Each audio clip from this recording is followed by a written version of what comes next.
Hey, what is going on guys? Danny here, hope you've all been doing well. In this video, I'll be taking a look at the Battlefield 1 multiplayer open beta. I'll be showing you guys some gameplay and talking about how it performs on my PC, which has some mid to high end level hardware. First, I'll be showing you guys some footage of the game running at 1080p on both DirectX 11 and DirectX 12. After that, we'll bump up the resolution to 1440p and see how the game runs when there is a greater amount of pixel count. This has been one of the most anticipated games of this year. Battlefield 3 and 4 were some of the most popular shooters and still remain as some of the most played shooter games of these past few years. Now we have a new installment in the Battlefield franchise, and much like the previous titles, it's looking very promising. Battlefield 1 will be set in World War I, and will be inspired by some historical events. Now, as exciting and action-packed the game looks, will its performance be up to par so that it can deliver an awesome experience? Let's find out. So to give you guys a quick rundown of the specs for my test system, I'll be using an Intel Core i5-6600K overclocked to 4.6 GHz, paired with 16 GB of G.SKILL Ripjaws V-Series DDR4 memory clocked at 2800 MHz. For the graphics card, we have an MSI Radeon R9 390 running at a graphics core clock of 1060 MHz and 1525 MHz to the VRAM. You can find the full specification list down below in the video description if you're interested. Let's move on to the settings that I'll be using to test the performance of the game. I'll be running this game at full HD resolution 1920 by 1080, and I'll also be showing you guys the performance at 1440p or 2560 by 1440 resolution. For the in-game graphics options, you're given quite a few settings to play with here. However, just to make this as simple as possible, I'll just be using the Ultra preset. So at 1080p with the settings I just showed you, the game runs beautifully. It's safe to say a lot of work went into optimizing this game. Well, that is for DirectX 11 at least, and not DirectX 12, but more on that later. At 1080p, the frame rate rarely goes below 75 FPS. I found that the average frame rate decreases or increases depending on the area you're going to be running around in. Running out in the less dense open areas of Sinai, where the open desert hills are, you'll notice that the frame rate is bouncing from 75 FPS to the low 80s. However, once we get to areas with buildings and going inside houses and such, the frame rate increases here considerably. Here the frame rate tends to stay around the mid to high 80s, with it occasionally spiking into the 90s and then frequently dipping back down to around 75 or 77 FPS.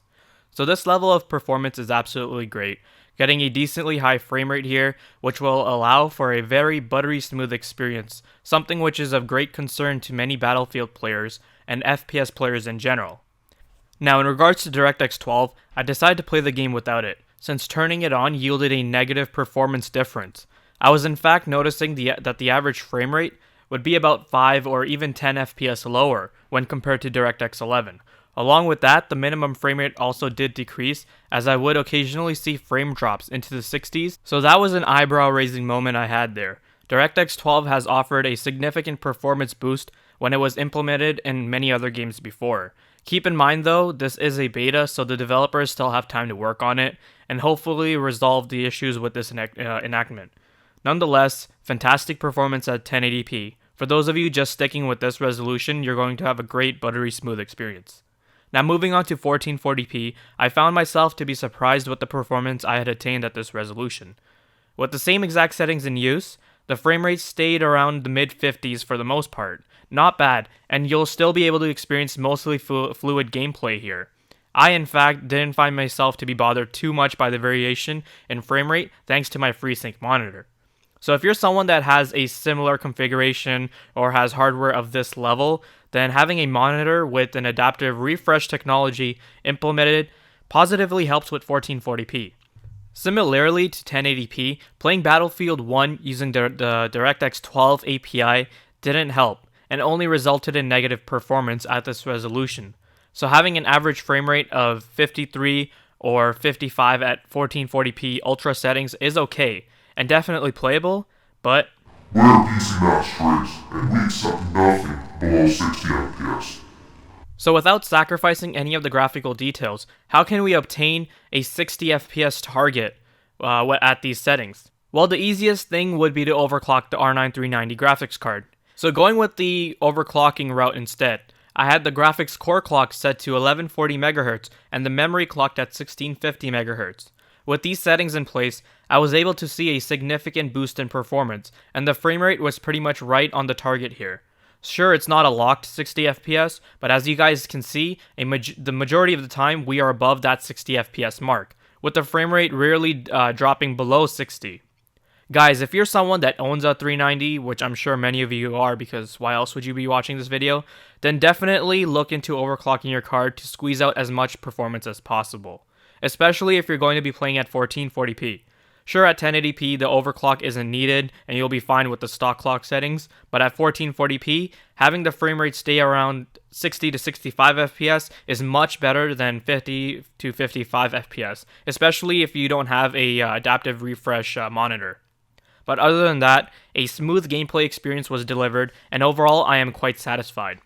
I have been having quite a lot of fun with the Battlefield 1 beta. I actually didn't play that much Battlefield before. Battlefield 4 was a great time, I just never really got into it as much as I did with other shooters. However, with Battlefield 1, maybe things will change. I have to commend DICE for delivering the impressive work they have done here with this game. I would like to give a 5 out of 5 rating on this, but if they could get the DirectX 12 mode to work as it should be, then everything would have been fine. So I'll give it a 4.5 for now. If you haven't tried the beta, definitely give it a try. Grab some friends and play together, as I'm sure you'll have an absolute blast. Well guys, that concludes my performance overview of Battlefield 1 multiplayer beta for the PC, running on an i5 6600K and an R9 390. I hope you guys enjoyed the video and found it informative, and if you did, leave a thumbs up. Let me know your thoughts down below in the comment section. Also, if you're interested in seeing more videos like this, then consider subscribing. It would truly mean a lot to me. Thank you guys for watching, take care, and I'll see you in the next one.